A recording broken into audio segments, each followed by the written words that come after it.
comes from the manager, comes from the captain.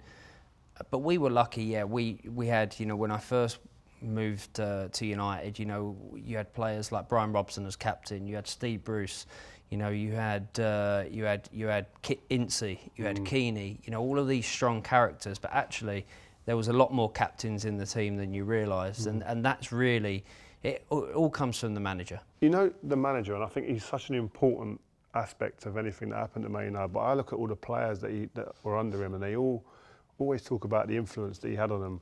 What were the influences that rubbed off on you from the manager? I always looked at the boss as a father figure.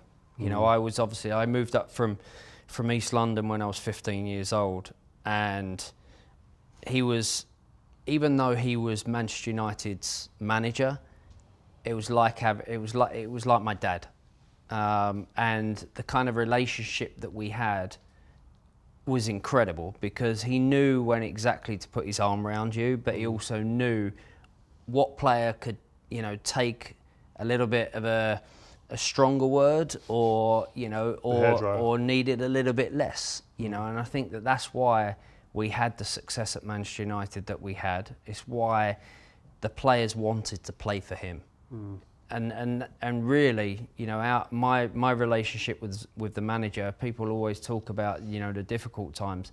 We didn't have many difficult times, but I think that, the manager understood me, and I understood what the manager wanted, but we all respected the manager so much.